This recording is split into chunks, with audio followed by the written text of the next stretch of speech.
Hello guys, um, good day and welcome back to the channel today. Omo, this one shook. Today's one shook. Now, if you remember, there have been a trending news of the Edo State governor telling Peter Obi not to come to Edo State.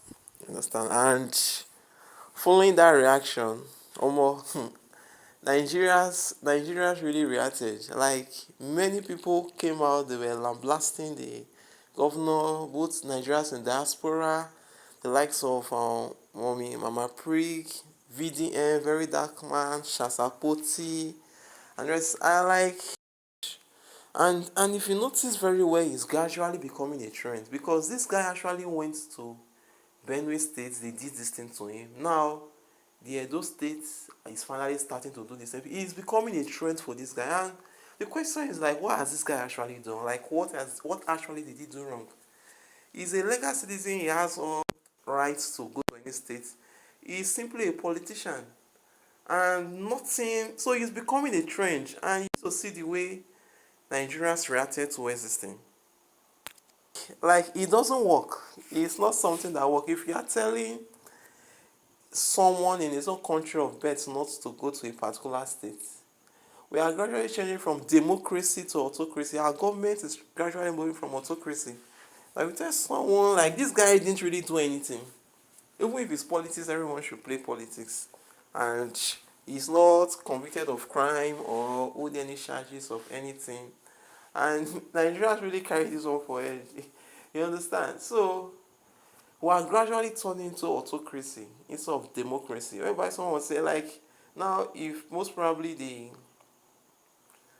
governor tells politicians that contemporaries not to come to a state, the time comes whereby even civilians will have no say. By the time they say sit at home, you can't even come out with your children. But thank God we are getting some little. There have to be a way of like meandering things getting to normal. So the Edo State governor finally came out and he cleared the view that that was not what it meant. Let's read the reactions from what he said. So this was what the Edo State governor came out and said. So he said he respects everyone, including Peter Obi, but his statement was misunderstood.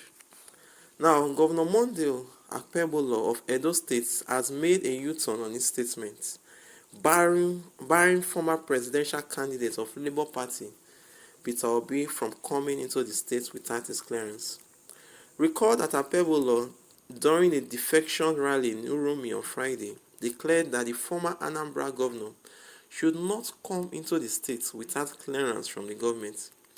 Clarifying his controversial remarks, the governor said his comment was not a threat, but a directive on issues of security protocols. A statement by his chief press secretary, Fred Itwa, said there was a need for high-profile individuals, particularly politically exposed persons, to notify and seek security clearance from the governor before embarking on any public engagement within the state. He said, as the chief security officer of Edo State, it is the governor's constitutional responsibility to safeguard the lives and properties of all residents and visitors alike. This duty includes ensuring that adequate security measures are put in place during high-profile visits or events that may attract large crowds or media attention.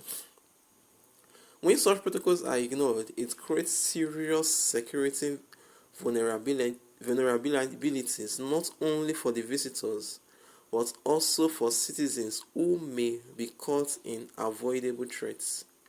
Governor Akpebolo's position is particularly relevant in light of the rising attacks and abductions of religious leaders, especially Catholic priests and Christian clerics. On the donations, the statement said Edo State has witnessed its share of these tragic incidents, including the abduction of seminarians and the killing of clergy in recent years. Public donation made to churches, hospitals, or other faith-based institutions, while noble in intent, must be approached with caution and in full consultation with the appropriate security channels. to avoid exposing these institutions and their leaders to further danger. The governor comments on the need for discretion in public giving are rooted in both security intelligence and moral responsibility. The Holy Scripture reminds us that giving is best done in private, as Jesus admonished us in Matthew 6, 2-4, that when you give to the needy, do not announce it with trumpets. But when you give to the needy, do not let your left hand know what your right hand is doing, so that your giving may be in secret, then your Father who sees what is done in secret will reward you. It went ahead in saying, in today's volatile security environment, this wisdom cannot be overstated. Governor Akpebolo is not Peter Obi, who, as governor of Anambra State, detained Nessie El-Rufai when he visited. Furthermore, the governor's concerns should not be twisted for political mileage by individuals seeking to score cheap points. The state governments will not fold its hands and allow politically motivated activities to endanger lives. We expect leaders, no matter how highly respected, to align with the protocols and security realities of the area they visit. The Edo state government will continue to welcome all well-meaning Nigerians, provided appropriate security and procedural protocols are respected, the statement said. Alright, so that was what the governor said. Now, if we look at the statement carefully, from my own analysis, it's simply pinpointing on security issues that well-meaning, politicians and influential figures ought to take for security reasons, challenges, and the rest. But there's a question I have. We actually know of many other politicians in which they go to other states without seeking for any security issues, security threats, permissions, and the rest. And secondly, even if you are trying to safeguard influential figures, it wouldn't be on air. It wouldn't be the way you lambasted the guy on air, that it shouldn't come.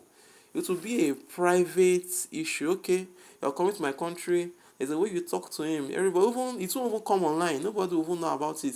These are the protocols. Do like this, do like this, do like this. You understand? But the way it sounded online, it was as if he's looking very politically driven.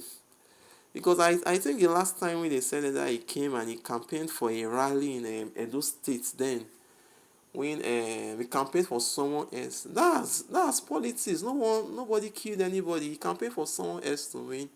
He eventually won, and now it's not looking like it is now falling towards his side. You understand? So, and now let's analyze this. And now let's assume, like in a state or a party, like someone said, don't come to this state, or don't come to the. How will other parties unseat that particular party? Let's say you want to run for a presidential race and they want to come to a state and you say don't come to my state. That's when you start finding that we have presidents, leaders, that it will look like Uganda. Everybody will see just one person being in the throne or leadership forever for over 34 years. You understand? Now, another analysis there is like, assuming now that politicians like this are being stated like don't come, like constitutionally speaking, it is right to move from one state to another, and after they say don't come. If we are gradually going from democracy to that, it is constitutional rights, as a matter of fact. Because if now politicians, contemporaries are being subdued, the time is come whereby civilians will have no say. And now, let's say we have a sitting governor or a sitting president or a sitting leader in a particular state or region. Now, rallies want to come towards the states to, like politics, you understand, to do rally, and you say don't come. How will other people actually come to unseat those governors? Or how will other people come to lead? We have different parties and different times. People have led, no one knows it all. Let's say this one made this contribution to the another one comes another year, made this contribution. Together everybody grows, but with this analysis of stopping someone from coming to a place, don't play politics in my state, don't do any rally, that's the way you find out that you see African countries like Uganda and the rest, whereby you see just one, who will be able to unseat such kind of people from, or remove such party, while gradually turning to autocracy. And this thing happened to this guy in Benue State, now Edo State. So it's becoming a trend. And the question Nigerians are asking is that, what exactly did this guy do wrong? What exactly has he done wrong? So I believe the time we start putting things right, putting things straight, we'll be able to achieve the country of our dream. Because looking at it is going outside politics already. It's no longer political, looking like a threat. It's no longer politically driven. Politics normally, you say this one, as it has been, normally this one goes to this state, for this one go. Everybody do your own thing in your own different ways. At the end, we emerge the winner. By the time it's turning to something threat or autocracy, it means nobody has a say anymore. Like anything can happen. You understand? So shout out to all well-meaning Nigerians who actually spoke out. It's not actually looking as if it's a wrong drive, because things ought to be corrected. It's gradually becoming a trend, even when the guy has not really done anything wrong. So that's my take on it, and I hope we actually work together to build a better Nigeria, a better country.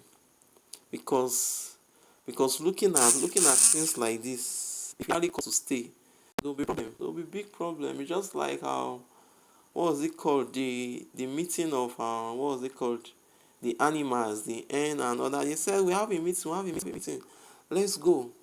Now the end said go. Whatever you guys decide, come back. Whatever you decide, come back and tell me I accept. In the meeting there, they gathered and they said we'll use the end for sacrifice. Why? Because the end will not have a choice, but only one does not know they will use it for sacrifice.